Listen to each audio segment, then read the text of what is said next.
Hi all, welcome back. ഞാൻ doctor Amrita Ramesh. So ഇന്നത്തെ നമ്മുടെ ടോപ്പിക് എന്ന് പറയുന്നത് നമ്മുടെ സബ്സ്ക്രൈബർ നമ്മുടെ ചോദിച്ചിട്ടുള്ളൊരു കാര്യമാണ് ഡാൻഡ്രഫിനെ കുറിച്ച്. അപ്പോൾ ഡാൻഡ്രഫ് എന്താണെന്ന്, അല്ലെങ്കിൽ ഡാൻഡ്രഫ് എങ്ങനെ മാറ്റാം, അല്ലെങ്കിൽ ഡാൻഡ്രഫ് എങ്ങനെ പ്രിവെൻറ്റ് ചെയ്യാം, വരാതിരിക്കാൻ എങ്ങനെ സൂക്ഷിക്കാം എന്നുള്ളതൊക്കെയാണ് നമ്മുടെ ഇന്നത്തെ വീഡിയോയിൽ നമ്മൾ പറയാൻ പോകുന്നത്.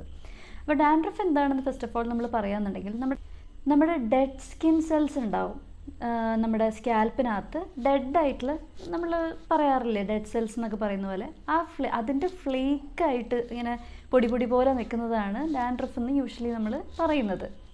ഈ ഒരു ഡാൻഡ്രഫിന് അത് ചൊറിച്ചിലുണ്ടാക്കാനും അതുപോലെ തന്നെ ഇറിറ്റേഷൻ ഉണ്ടാക്കാനും കാരണമാകാം. പല കാരണങ്ങൾ കാരണം ഡാൻഡ്രഫ് ഉണ്ടാകുന്നുണ്ട്. ഒന്നെങ്കിൽ നമ്മൾക്ക് ഡ്രൈ ആയിട്ടുള്ള സ്കിന്നുള്ളവരാണെന്നുണ്ടെങ്കിൽ ചിലപ്പോൾ ഡാൻഡ്രഫ് കാണാം. അപ്പോൾ ഇതൊക്കെയാണ് ഡാൻഡ്രഫിൻ്റെ റീസൺസ് കേട്ടോ. പല കാരണങ്ങൾ കൊണ്ട് വരാമെന്ന് ഞാൻ പറഞ്ഞു. അതിലൊന്നാണ് ഡ്രൈ സ്കിന്നുള്ളവരാണെന്നുണ്ടെങ്കിൽ. അതുപോലെ തന്നെ എന്തെങ്കിലും ഹെയർ പ്രൊഡക്ട്സിനോട് സെൻസിറ്റിവിറ്റി ഉള്ള ആൾക്കാരാണെന്നുണ്ടെങ്കിൽ വരാം. അതുപോലെ തന്നെ സെബോറിക് ഡെർമറ്റൈറ്റിസ് എന്ന് പറയുന്ന മറ്റൊരു വിഭാഗം തന്നെയാണ്, അതുണ്ടെങ്കിൽ വരാം. അതുപോലെ തന്നെ സോറിയാസിസ് ഉള്ളവർക്ക് നമ്മൾ തെറ്റിദ്ധരിക്കാറുണ്ട്. ചിലപ്പോൾ ഡാൻഡ്രഫ് കാണുമ്പോൾ അത് ചിലപ്പം സെബോറിക് ഡെർമറ്റൈറ്റിസ് ആവാം, സോറിയാസിസ് ആവാം. പക്ഷെ നമ്മൾ പ്രത്യക്ഷത്തിൽ നമ്മൾ ഒരു ലേമാൻ എന്നുള്ള രീതിയിൽ നമ്മൾ കാണുമ്പോൾ അത് ഡാൻഡ്രഫായിട്ട് നമ്മൾ കണക്കാക്കുന്നു. പിന്നെ അതും അല്ലാതെ ഫംഗസിൻ്റെ ഒരു ഫംഗസ് കാരണം അത് നമുക്ക് ഡാൻഡ്രഫ് ഉണ്ടാവാനായിട്ട് ചാൻസ് ഉണ്ട്. ഇത് നമുക്ക് സ്കാൽപ്പ് ട്രീറ്റ്മെൻറ്റ്സ് കൊടുത്തുകൊണ്ടും അതുപോലെ തന്നെ നിങ്ങൾ യൂസ് ചെയ്യുന്ന ഷാംപൂസ് കുറച്ച് മൈൽഡ് ആയിട്ടുള്ള ഷാംപൂസ് യൂസ് ചെയ്യുന്നത് കൊണ്ടും നമുക്കിത് തടയാവുന്നതാണ്. ഇനി നമുക്ക് ഈ ഡാൻഡ്രഫ് എങ്ങനെ കുറയ്ക്കാം എന്നുള്ളത് നോക്കാം. അപ്പം നമുക്ക് ഫസ്റ്റ് തന്നെ പറയാനാണെന്നുണ്ടെങ്കിൽ നമ്മൾ പറഞ്ഞു മൈൽഡായിട്ടുള്ള ഷാംപൂസ് യൂസ് ചെയ്യാന്നുള്ളത്. അപ്പം സ്കിന്നൊക്കെ ഓയിലി ആയിട്ടുള്ള ആൾക്കാർക്കാണെന്നുണ്ടെങ്കിൽ ഇപ്പോൾ സെബം പ്രൊഡക്ഷനൊക്കെ ഉണ്ടാവും കൂടുതലായിട്ട്.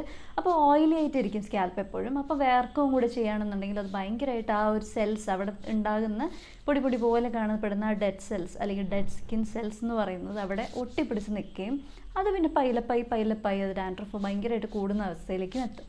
അപ്പോൾ നമ്മൾ ഫസ്റ്റ് തന്നെ യൂസ് ചെയ്യേണ്ടതെന്ന് വെച്ച് കഴിഞ്ഞാൽ ആൻറ്റി ഡാൻഡ്രഫ് ഷാമ്പു യൂസ് ചെയ്യുക എന്നുള്ളതാണ്. പിന്നെ നമ്മുടെ ഹോമിയോപ്പത്തിക്കലി പറയുകയാണെന്നുണ്ടെങ്കിൽ ഹോമിയോപ്പത്തിക് മെഡിസിൻ വളരെയധികം ഹെൽപ്ഫുൾ ആവുന്നുണ്ട് നമ്മളുടെ എക്സ്പീരിയൻസിലേക്ക്. നമ്മുടെ പേഷ്യൻസിലായാലും നമുക്കത് നല്ല റിസൾട്ട് കിട്ടുന്ന ഒരു കാര്യമാണ്.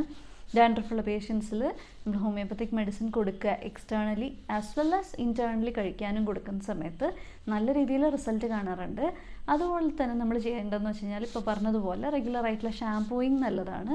അത് ഹാർഷായിട്ടുള്ള കെമിക്കൽസ് ഒക്കെ ഉള്ള ഷാംപൂസ് യൂസ് ചെയ്യാതെ മൈൽഡായിട്ടുള്ള ഷാംപൂസ് യൂസ് ചെയ്യാനായിട്ട് ശ്രമിക്കുക. മറ്റൊന്നാണ് മാനേജ് സ്ട്രെസ് അധികമായിട്ടുള്ള ആൾക്കാരാണെന്നുണ്ടെങ്കിൽ അത് നന്നായിട്ട് നമ്മൾ മാനേജ് ചെയ്തേ പറ്റുള്ളൂ. കാരണം സ്ട്രെസ് ഉണ്ടെന്നുണ്ടെങ്കിൽ ഡാൻഡ്രഫ് കൂടാനുള്ള സാഹചര്യം അവിടെ ഉണ്ടാവുകയാണ് ചെയ്യുന്നത്, കൂടുതലാണത്. അതുകൊണ്ട് തന്നെ അത് റിലാക്സ് ചെയ്യാൻ വേണ്ടിയിട്ട് നമുക്ക് എന്തൊക്കെ ചെയ്യാൻ പറ്റും, എക്സസൈസോ യോഗയോ ഇപ്പോൾ പ്രാണായാമം ചെയ്ത് കഴിഞ്ഞാൽ പലർക്കും നല്ല റിലീഫ് കിട്ടാറുണ്ട് സ്ട്രെസ്സുള്ള ആൾക്കാരിലാണെന്നുണ്ടെങ്കിൽ.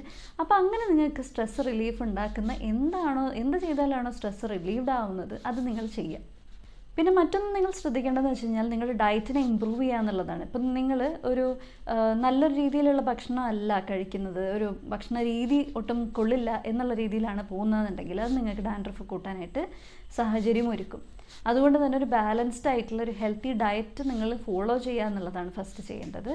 വിറ്റമിൻസും മിനറൽസും അടങ്ങിയിട്ടുള്ള ഭക്ഷണങ്ങൾ കഴിക്കുക, ഇലക്കറികൾ ധാരാളമായിട്ട് കഴിക്കുക, എസ്പെഷ്യലി സിങ്ക് അടങ്ങിയിട്ടുള്ളത്, വിറ്റമിൻ ബി അടങ്ങിയിട്ടുള്ളതൊക്കെ ആയിട്ടുള്ള ഭക്ഷണങ്ങൾ കഴിക്കാനായിട്ട് ശ്രമിക്കുക.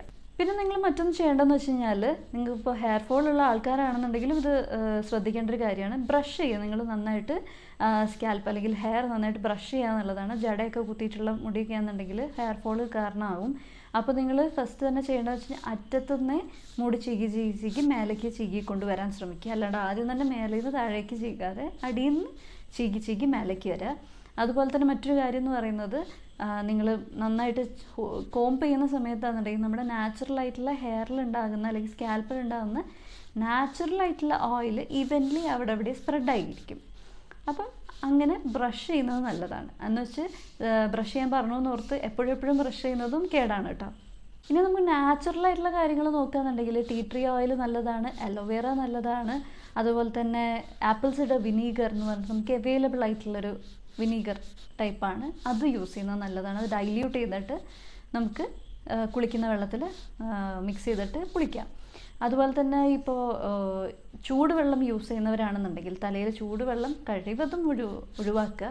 തണുത്ത വെള്ളം കൊണ്ട് തന്നെ തലമുടി കഴുകാനായിട്ട് ശ്രമിക്കുക. പിന്നെ മറ്റൊന്നെന്ന് പറയുന്നത്, നിങ്ങൾക്ക് ഡാൻഡ്രഫ് ഉണ്ടെന്ന് വെച്ചാൽ നിങ്ങൾ ഭയങ്കരമായിട്ട് ചൊറിഞ്ഞ് അവിടെ പൊട്ടിച്ച് അങ്ങനെ വ്രണമാക്കുന്ന രീതിയിലേക്ക് നിങ്ങൾ ചെയ്യാതിരിക്കുക.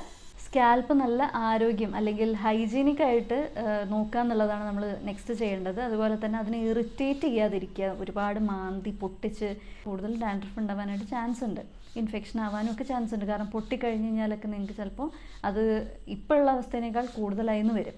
അപ്പോൾ അതൊക്കെ സൂക്ഷിക്കുക. മറ്റൊരു മെയിൻ കാര്യം എന്ന് പറയുന്നത്, നിങ്ങൾ പലരും ഇപ്പോൾ ഹെയർ ഭയങ്കരമായിട്ട് സ്റ്റൈൽ ചെയ്യുന്ന സമയത്ത് അത് ആൺകുട്ടികളാവട്ടെ പെൺകുട്ടികളാകട്ടെ, അതായത് പുരുഷന്മാരാകട്ടെ സ്ത്രീകളാകട്ടെ, രണ്ടുപേരും ഈക്വലായിട്ട് ഞാൻ പറയുകയാണ്, മിക്കപ്പോഴും ഈ ഒരു ജനറേഷനിൽ കൂടുതലായിട്ടും കാണപ്പെടുന്നൊരു കാര്യമാണ് ഹെയർ സെറ്റ് ചെയ്യാൻ വേണ്ടി സ്പ്രേ അടിക്കുക, ജെല്ല് തേക്കുക, വാക്സ് തേക്കുക, ഇങ്ങനത്തെ കാര്യങ്ങളൊക്കെ. അതൊരു കഴിവതും ഉപയോഗിക്കാതിരിക്കാനായിട്ട് ശ്രമിക്കുക. കാരണം അതൊക്കെ നിങ്ങളുടെ ഡാൻഡ്രഫ് കൂട്ടാനായിട്ട് സാഹചര്യം ഇടയുണ്ടാക്കും. ഇനി ഇതൊക്കെ ശ്രദ്ധിച്ചിട്ടും നിങ്ങൾക്ക് ഡാൻഡ്രഫ് കുറയുന്നില്ല, ഭയങ്കരമായിട്ട് കൂടിക്കൊണ്ടിരിക്കുക, അല്ലെങ്കിൽ പെർസിസ്റ്റ് ചെയ്തുകൊണ്ടിരിക്കുകയാണെന്നുണ്ടെങ്കിൽ തീർച്ചയായിട്ടും ഒരു മെഡിക്കൽ ഹെൽപ്പ് സീക്ക് ചെയ്യേണ്ടതാണ്. സോ ഈ ഒരു വീഡിയോ നിങ്ങൾക്ക് എല്ലാവർക്കും മനസ്സിലായി, ഇൻഫോർമേറ്റീവ് ആയിരുന്നു എന്ന് കരുതുന്നു. So thanks for watching.